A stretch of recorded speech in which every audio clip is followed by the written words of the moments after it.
Film diawali dengan menampilkan seorang wanita cantik yang bernama Hayong yang sedang mengenakan kostum putri salju dan memejamkan mata bersiap dicium seorang pangeran tampan. Tak sabar menerima ciumannya, Hayong sedikit mengintip dan dia kaget melihat cowok yang akan menciumnya ternyata bukanlah pangeran tampan. Ia pun berteriak sekencang-kencangnya. Namun, teriakan Hayong tidak hanya dalam mimpi saja, tapi juga terbawa ke dalam kelasnya, yang tentu saja membuat teman-teman sekelas memperhatikannya, terutama Pak Guru. Pak Guru yang sedang mengupil langsung mendekati Hayong. "Apa kau tidur di kelasku sambil mengigau?" tanya Pak Guru sambil menahan marah. Karena kesal, dia pun langsung mencubit pipinya Hayong dengan keras. Dan tentu saja, upil Pak Guru tadi masuk ke dalam mulut Hayong. Hayong adalah murid SMA kelas 3 yang memiliki 3 orang teman dekat. Di WC sekolah, saat Hayong sedang berusaha mencuci mulutnya dari sisa upil Pak Guru, 2 temannya bertanya soal mimpi Hayong. Hayong pun bercerita, ia bermimpi bertemu dengan seorang pangeran. Tiba-tiba dari dalam toilet ada suara seorang perempuan yang mengatakan, "Jika kau bermimpi bertemu seorang pangeran, berarti kau akan segera bertemu pangeran tampan dalam kehidupan nyatamu." Ternyata di dalam toilet itu ada salah satu teman Hayong yang sedang buang air besar. Sementara itu di kolam renang, ada seorang cowok membuat kegemparan. Cowok ini bernama Hyunjung. Setiap wanita yang melihatnya akan langsung jatuh lemas lunglai karena terpesona akan ketampanannya. Ya, agak lebay sih. Termasuk seorang cewek yang hampir jatuh saat berpapasan. Beruntung ia sempat tertangkap sebelum benar-benar terjatuh ke lantai. Sang cowok melihatnya dengan ramah. Dan dia mengatakan, "Kau harus berhati-hati, kau hampir terluka." Namun tiba-tiba tampangnya berubah menjadi ketus dan si cewek dilepaskan hingga ia jatuh ke lantai. Di sebuah restoran, Hayong kesal dengan pacarnya yang usianya lebih muda darinya. Alih-alih memberikan kado spesial, malah minta putus sehari sebelum perayaan 100 hari jadian mereka. Untuk menutupi rasa kecewanya, Hayong meminta agar cowok itu tidak usah terlalu menyesal untuknya. Karena kalau bukan dia yang minta putus, maka Hayonglah yang akan melakukannya duluan. Di perjalanan pulang, Hayong memberikan kado hadiah perayaan hari jadinya tadi kepada pengemis. Pulang dari kolam renang, si cowok tadi mengangkat telepon sambil mengendarai mobil mewah dengan atap terbuka. Hayong yang berada di jalan yang sama masih marah karena habis diputusin. Ia melampiaskan kemarahannya dengan menendang kencang kaleng kosong bekas minuman yang tergeletak di jalan. Kaleng itu pun melayang tinggi di udara dan mendarat tepat di hidung si cowok bermobil tadi. Mobilnya pun oleng dan menabrak pagar. Si cowok pun melihat sekeliling berusaha mencari siapa pelaku yang hampir membuatnya celaka. Tapi ia hanya menemukan seorang anak perempuan berseragam sekolah. Dengan hidung berdarah dan membawa barang bukti berupa kaleng, ia memanggil Hayong. "Hei, kau yang berseragam, apa kau sudah gila?" Hayong hanya menoleh tanpa merasa bersalah. Ia benar-benar tidak tahu kalau kaleng tendangannya mendarat di muka orang lain. "Siapa kau?" tanya Hayong. "Siapa aku? Aku pemilik mobil itu," kata si cowok menunjukkan mobilnya. Hayong melihat mobil itu dengan santai. "Lalu?" tanya Hayong.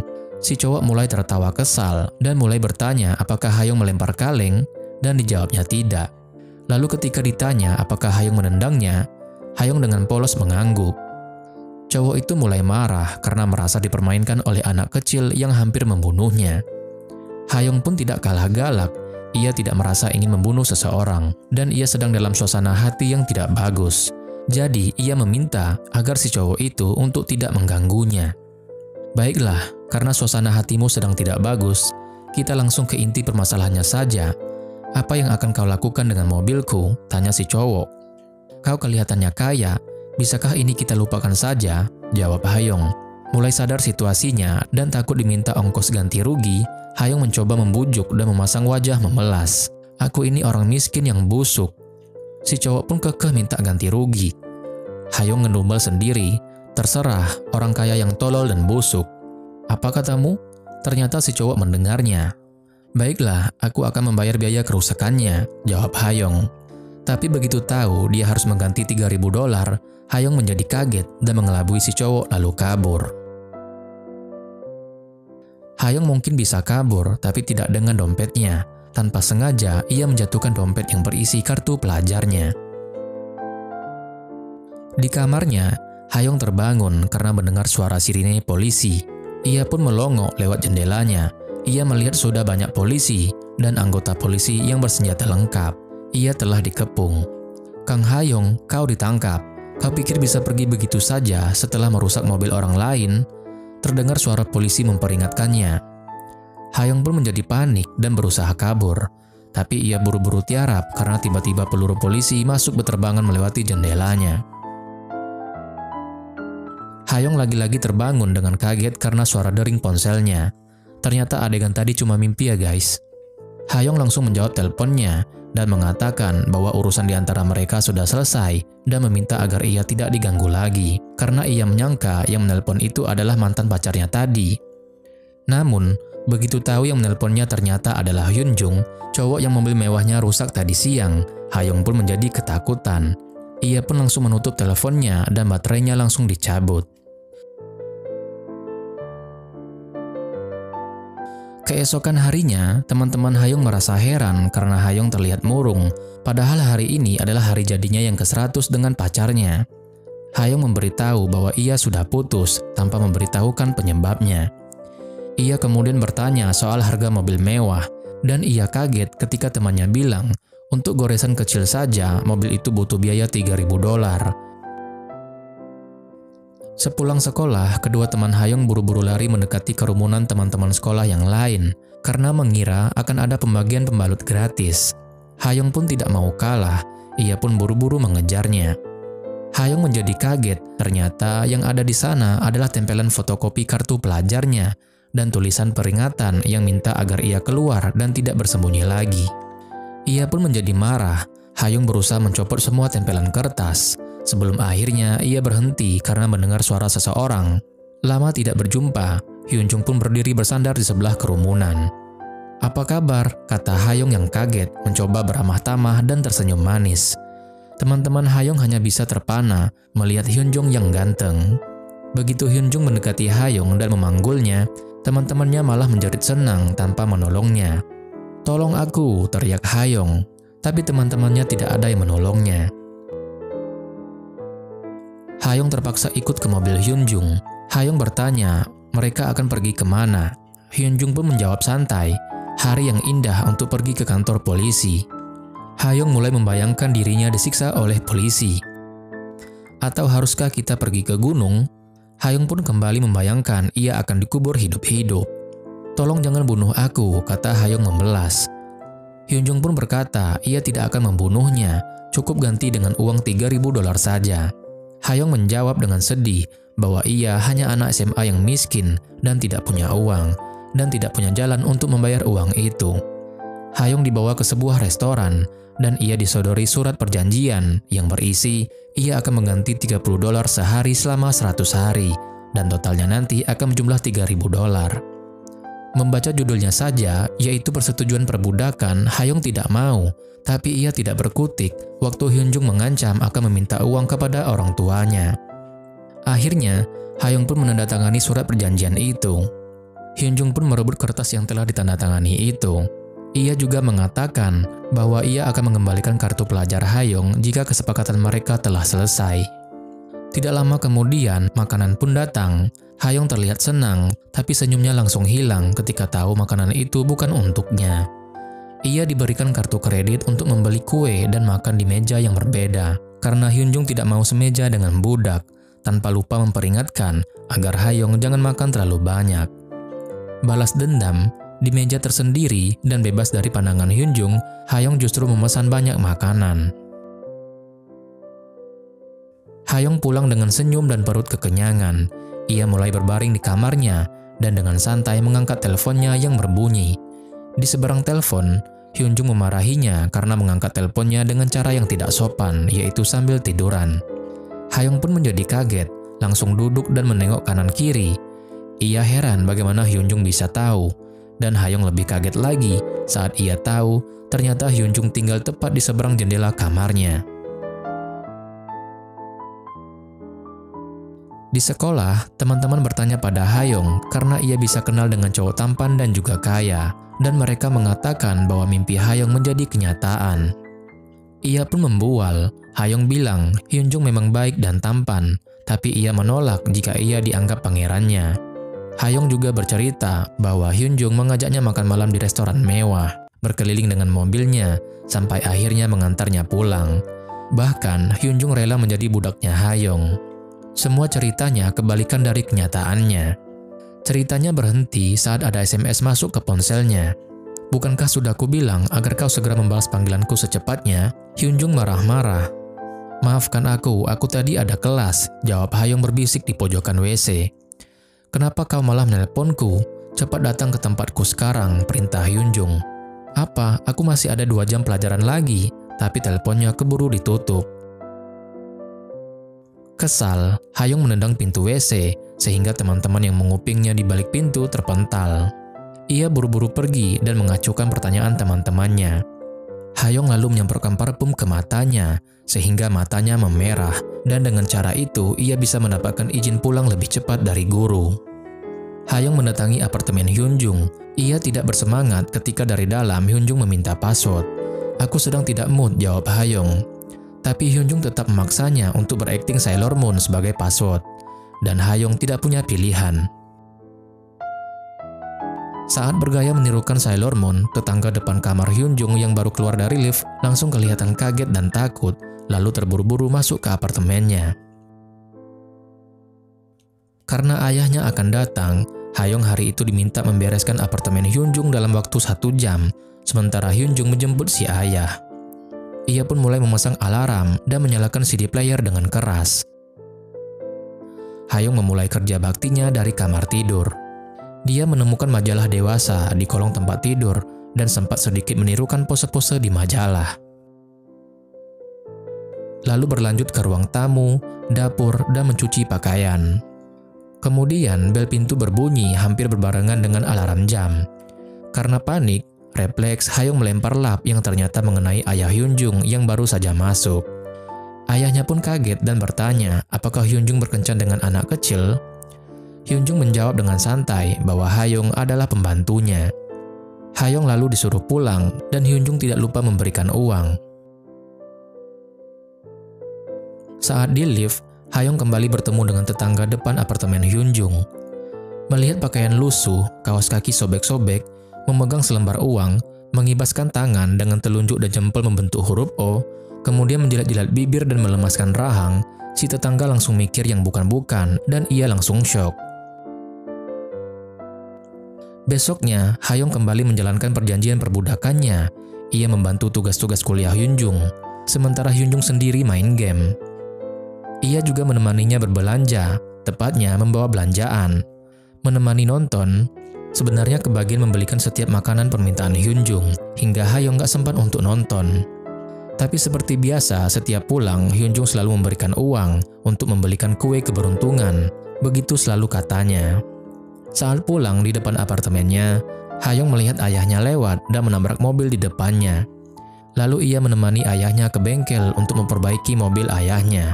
Dan ia mengetahui bahwa biaya goresan bemper mobil ayahnya hanya $10. Iseng-iseng, Hyung bertanya berapa biaya dengan goresan yang sama untuk mobil mewah milik Hyunjung. Dia sangat marah ketika mengetahui bahwa biayanya hanya sekitar $20 saja. Kembali pulang ke rumah, mobil Hyunjung pun dikerjainya. Ia pun membeloknya dengan tulisan, "Tuan, aku mewarnai kaca mobilmu untuk melindungimu dari cahaya matahari." Dan hal itu menyebabkan mobilnya harus menginap selama beberapa hari di bengkel, karena semua kaca harus diganti. Mengetahui besarnya kerusakan mobilnya, Hyunjung mencari Hyung dengan marah. Kemudian ia lebih marah lagi saat menemukan Hyung sedang memakai poster dan membagikan selebaran bahwa Hyung mencari ayah dari bayinya yang pergi begitu saja. Tentu saja ia tambah marah ketika ia melihat foto di poster itu, yaitu foto Hyunjung, dan dialah ayah bayi yang dimaksud, padahal bayinya cuma boneka. Merasa dipermalukan, Hyunjung menarik Hyung dari kerumunan dan memarahinya. Hyung membela dirinya bahwa ia melakukannya semata-mata untuk membalas dendam karena sudah merasa dibohongi soal $3.000. Mereka pun saling berdebat. Mereka berkata bahwa mereka masing-masing akan saling menuntut. Lalu Hyung pergi dengan penuh rasa kemenangan. Esoknya saat pelajaran olahraga, kelas Hayong mendapat pelajaran cara membela diri dari lelaki penguntit. Sementara yang lain benar-benar berlatih gerakan bela diri, salah satu teman Hayong malah menjadikan ludah sebagai senjata mematikannya. Hyunjung terpaksa harus naik bus karena mobilnya masuk ke bengkel. Ia yang tidak dapat tempat duduk mencoba mengerjai lagi Hayong dengan mengirimkan pesan agar Hayong menemuinya. Berharap Hayong menurutinya seperti biasa, Hyunjung terkejut mendapat balasan kiriman video jari tengah dari Hayong. Kebetulan bus yang ia naiki mengerem mendadak. Masih lengah karena kaget dengan kiriman Hayong, Hyunjung pun terjerembab. Penderitaannya tidak sampai di situ saja. Tiba-tiba seseorang menginjak punggungnya. Hyunjung berusaha menemui Hayong. Ia menunggu Hayong di depan sekolah. Saat para murid pulang sekolah, ia melihat Hayong dengan acuh melewatinya begitu saja. Ia pun berusaha mengejarnya. Sial bagi Hyunjung, anak sekolah yang dikejarnya ternyata itu bukan Hayong, tapi si cewek jorok tadi. Temannya Hayong yang jorok merasa itu saat yang tepat untuk mempraktekkan pelajaran dari Pak Guru tadi. Hyunjung pun menerima senjata mematikan, yaitu ludahnya sendiri. Tidak terima Hayong mengacuhkannya, Hyunjung terus berusaha mengejar Hayong. Namun, Hayong selalu bisa menghindar dan akhirnya selamat masuk apartemennya. Begitu pintu dibuka, ia langsung memohon-mohon kepada ibunya agar ia pindah sekolah saja. Tapi ibunya menolak dengan alasan sebentar lagi ujian masuk universitas. Hyunjung tidak hilang akal, ia berusaha menarik hati ibunya Hayong dengan menempelkan iklan les privat, mulai dari swalayan, tiang listrik sampai pintu lift. Semuanya gagal kecuali satu yang ditempel, yaitu di pintu. Itu pun karena ada tulisan yaitu bebas biaya hidup. Mungkin maksudnya gratis ya guys. Di kelasnya, Hayong mendapat nilai terendah. Ini makin menguatkan alasan ibunya untuk memanggil guru les. Saat pulang ke rumah, Hayong dimarahi ibunya yang tahu nilai matematikanya cuma dapat 2. Tapi bukan itu yang membuat Hayong terkaget-kaget. Tiba-tiba dari dalam muncul seorang tutor, yaitu Hyunjung sendiri. Hayong terpaksa mau diajari Hyunjung karena Hyunjung mengancam dan dia juga memang membutuhkannya. Hayong ini benar-benar lemah dalam semua mata pelajaran. Hal itu menjadikannya bulan-bulanan Hyunjung. Hayong terus belajar, termasuk di tempat sauna umum. Sementara Hyunjung mengawasinya sambil makan semangka. Sesekali biji semangkanya disemburkan ke wajah Hayong dan menempel di pipinya. Saat Hyunjung minta punggungnya dipijiti, Hayong mengerjainya dengan memijat kasar sebelum kemudian menggelitiknya. Sehingga mereka berguling-gulingan dan lagi-lagi terlihat oleh tetangganya Hyunjung yang syok. Kesal sehabis melihat konser temannya yang ternyata mempunyai banyak fans, Hyunjung mengajak Hayong karaokean. Mereka bergantian menyanyi. Dalam perjalanan pulang, Hayong tersenyum membayangkan Hyunjung yang terlihat manis menanyakan bagaimana kabarnya hari itu. Tapi tak berlangsung lama, karena saat itu mobil Hyunjung kehabisan bensin. Dan kalian sudah tahu, Hayonglah yang harus mendorongnya.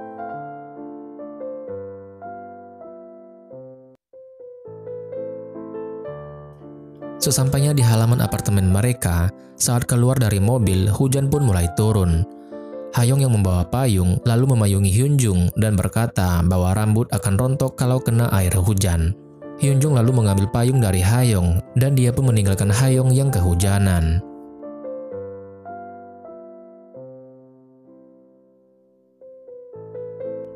Malamnya, Hayong mengirim SMS untuk berterima kasih atas hari itu.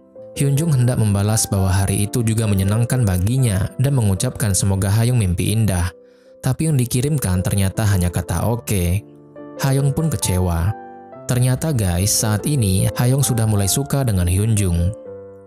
Pada suatu hari, Hyunjung membuat kejutan, hadiah palsu paket liburan ke Pulau Jeju untuk orang tua Hayong. Sehingga ia bisa dengan leluasa mengajak Hayong liburan keluar kota selama beberapa hari. Mereka masing-masing mengajak seorang teman, sehingga mereka liburan berempat. Di tempat bungee jumping, Hyunjung yang sudah siap melompat hampir berkelahi dengan pengunjung yang lain yang mengejek berat badan Hayong. Selama Hyunjung ribut-ribut, Hayong mencoba melihat ke bawah mengukur ketinggian tempatnya berpijak. Tapi ia langsung pusing dan pingsan terjatuh, padahal belum memakai tali pengaman. Hyunjung yang melihatnya langsung melompat menangkap Hayoung dan mereka terjun bersama-sama. Akibatnya Hayoung sempat dirawat dengan Hyunjung yang terlihat khawatir menungguinya. Orang tua Hayoung pulang dari liburan. Mereka mengecek ke kamar Hayoung dan merasa senang karena melihat Hayoung begitu rajin belajar. Mereka juga tidak tahu guys bahwa anaknya juga baru aja pulang dari liburan. Di kamarnya, Hyunjung senyum-senyum sendiri melihat foto liburan mereka di layar monitor. Dan senyumnya makin lebar ketika menerima pesan dari Hayoung. "Terima kasih Tuan, selamat malam," pesan dari Hayoung. Di lampu merah, Hyunjung melihat iklan di bus kota, yaitu "Tunjukkan cintamu kepadanya dengan cincin pasangan 100 hari perayaan." Dan ia mendapatkan sebuah ide. Dia lalu menelepon Hayoung yang sedang tidur dan memintanya untuk datang ke kafe jam 7 malam besok. Ia bahkan sudah meminta izin kepada ibu Hayoung dan meminta agar Hayoung sedikit berdandan. Keesokannya di kafe, Hyunjung telah berkumpul dengan teman-temannya. Di sana juga hadir 3 teman Hayoung. Mereka mulai mengadakan pesta, di mana saat itu mereka membuat suatu minuman yang mana isi hidung, potongan kuku, kaos kaki, ludah, dan sisa makanan diaduk jadi satu sama minuman, dan semua orang harus meminumnya.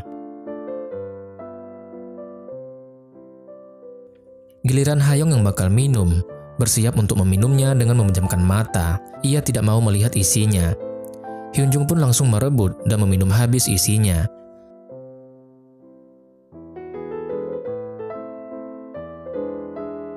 Semua orang di meja itu langsung mual-mual. Dari sini kita juga tahu, sepertinya Hyunjung juga mulai suka dengan Hayoung. Ternyata malam itu adalah perayaan malam ke-100, di mana perjanjian Hayoung dan Hyunjung berakhir malam itu. Hyunjung lalu membakar surat perjanjian mereka, disambut tepuk tangan yang lain. Tapi sepertinya baik Hayoung maupun Hyunjung tidak rela untuk mengakhiri perjanjian mereka, karena sudah tidak ada alasan lagi bagi mereka untuk saling berhubungan. Hayoung menyangka bahwa hari itu adalah hari ulang tahun Hyunjung. Hayoung pun membawa hadiah celana boxer warna merah. Sempat ditertawakan oleh Hyunjung, tapi celana itu tetap dipakainya juga. Saat mengantar pulang dan hendak berpisah di depan apartemennya Hayoung, Hyunjung tiba-tiba mencium Hayoung. Ia pun kaget dan langsung lari untuk masuk ke apartemen. Kejadian itu dilihat oleh ibunya Hayoung yang kebetulan sedang melongok dari jendela. Hyunjung masuk ke apartemennya dengan senang. Ia merogoh saku celananya dan mengeluarkan sebuah cincin. Sepertinya Hyunjung lupa ngasih cincin itu ke Hayoung. Sementara Hayoung terus memegangi bibirnya, masih tidak percaya apa yang baru saja dialaminya tadi. Ibunya mendatangi apartemen Hyunjung dan memarahinya habis-habisan. Ia merasa Hyunjung sedang mempermainkan putrinya, tapi Hyunjung menjawab dia tidak mempermainkan Hayoung. Tapi ibunya Hayoung tetap tidak percaya. Ia meminta agar Hyunjung tidak mendekati Hayoung lagi. Keesokan harinya, Hayoung yang asik melihat video Hyunjung di ponselnya langsung merapikan diri begitu mendengar gurunya datang. Tapi ternyata ibunya membawakan seorang guru baru, yaitu seorang perempuan. Ibunya juga menutup gorden kamar Hayoung karena Hayoung berusaha memperhatikan jendela di seberang. Padahal ternyata di seberang juga ada Hyunjung sedang memperhatikan jendela Hayoung. Kecewa karena Hyunjung tiba-tiba tidak mengajarnya dan juga tidak mengangkat teleponnya, sebelum berangkat sekolah, Hayoung mendatangi apartemen Hyunjung. Mereka pun bertemu di pintu utama gedung, tapi Hyunjung mengacuhkannya. Hayoung mengejar dan bertanya kenapa Hyunjung tidak mau mengajarnya. Hyunjung menjawab acuh bahwa Hayoung tidak butuh guru sepertinya. Hayoung lalu berkata dia tidak peduli akan ujian masuk universitas, karena dia merasa sangat bodoh jadi percuma belajar keras. Karena menurutnya itu tidak merubah keadaan. Ia hanya ingin satu hal, yaitu menikah dengan Hyunjung. Hyunjung terus berjalan, tapi ada sedikit senyum di bibirnya mendengar perkataan Hayoung tadi. Dan dia bereaksi marah saat Hayoung terus mengejarnya. "Kau menyenangkan saat menjadi bahan mainanku yang kuharap selamanya. Tapi saat ini aku tidak punya waktu lagi untuk menemanimu, jadi berhentilah menggangguku," kata Hyunjung seraya pergi meninggalkan Hayoung yang mulai menangis. Hayoung benar-benar kehilangan gairah hidup, apalagi untuk belajar. Sojung, si guru baru, terheran-heran melihat tampang kusutnya dan air matanya yang tak habis-habis. Sekalinya terlihat normal membaca buku, ternyata itu karena ada foto Hyunjung di dalamnya. Atau ia terlihat begitu khusyuk menulis, padahal isi bukunya penuh dengan tulisan nama Ah Hyun-jung. Bahkan di lengannya pun tertuliskan Forever Hyun-jung. Untuk menghiburnya, ketiga teman Hayoung mengajak makan dan minum bersama sampai mabuk. Dalam perjalanan pulang, Hayoung tak sengaja bertemu dengan Hyun-jung yang mengacuhkannya. "Hei, apakah kamu menikmati hidupmu? Hidupmu pasti lebih indah karena aku sudah tidak mengganggumu lagi," kata Hayoung. Hyun-jung pun hanya terdiam. "Aku mau bertanya satu hal, apakah benar kau hanya mau bermain-main saja denganku? Kau bohong kan? Tolong katakan sebenarnya. Kau cuma bercanda kan?" kata Hayoung. Ia pun mulai menangis. Tanpa menjawab sepatah kata pun, Hyun-jung pergi meninggalkannya. Keesokan harinya di dalam kelas, di tengah pelajaran, Pak Guru memberi waktu istirahat dan menyuruh agar Hayoung maju ke depan untuk menyanyi. Alih-alih membawakan lagu gembira, Hayoung malah menyanyikan lagu sedih tentang kerinduan.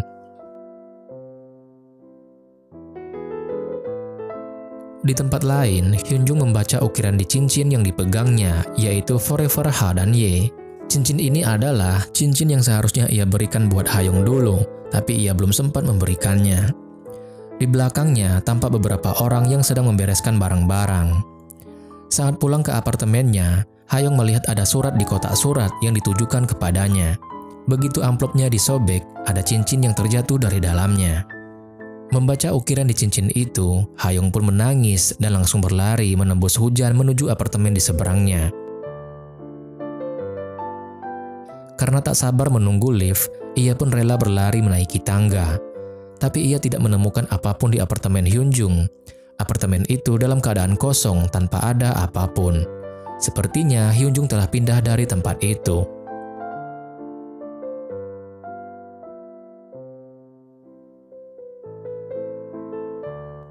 Karena cincin itu, Hayoung makin ingin bertemu kembali dengan Hyun-jung.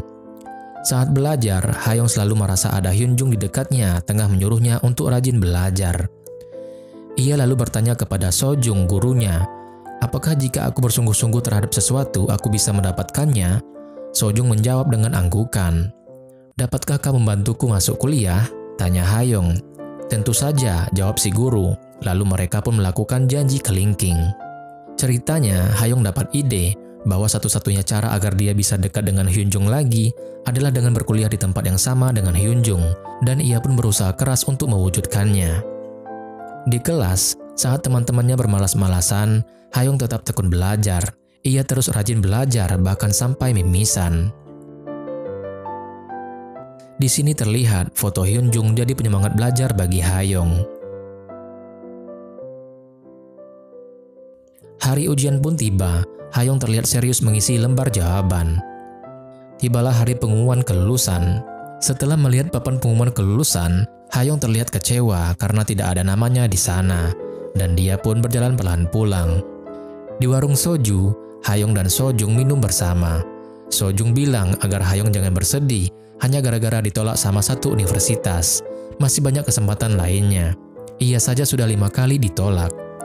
Hayoung pun tersenyum dan berkata, "Aku sudah bersungguh-sungguh belajar agar aku bisa menemui seseorang yang sangat berarti bagiku dan sangat kurindukan." Sojung mengajak Hayoung ke suatu tempat, tapi kemudian ia pamit pergi duluan. Saat Hayoung termenung sendirian, tiba-tiba lampu menyala. Ia terkejut dan memperhatikan sekelilingnya.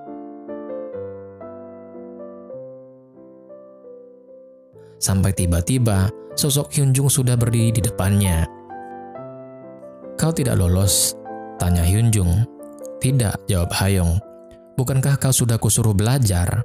Hayoung pun hanya bisa menunduk malu. Namun kemudian, Hyun-jung menyerahkan sebuah gulungan kertas yang ternyata adalah sertifikat kelulusan. Tanpa disangka-sangka, ternyata Hayoung lulus untuk masuk universitas tersebut. Dan kita pun dibawa flashback ke masa lalu. Dulu, saat Hyun-jung dimarahi ibunya Hayoung, ia bilang tidak mau kehilangan Hayoung. Ibunya lalu balik bertanya, "Jadi apa yang akan kau lakukan?" tanya ibunya. Hyun-jung ternyata bertekad membuat Hayoung lulus ujian universitas yang sama dengannya. Ia lalu meminta Sojung untuk membantunya menjadi guru les Hayoung. Semua bahan pelajaran disiapkan oleh teman-teman Hyun-jung yang terbaik dari masing-masing mata pelajaran. Ia juga mendatangi rektor universitasnya untuk meminta jika nanti ada mahasiswa bernama Kang Hayong lulus tes, agar namanya tidak dipasang di papan pengumuman, agar dia bisa memberikan kejutan kepada Hayong. Mendengar cerita dari Hyunjung, Hayong pun sangat terharu akan perjuangan dan pengorbanan dari Hyunjung untuknya. Mereka pun berpelukan. Dan film pun berakhir.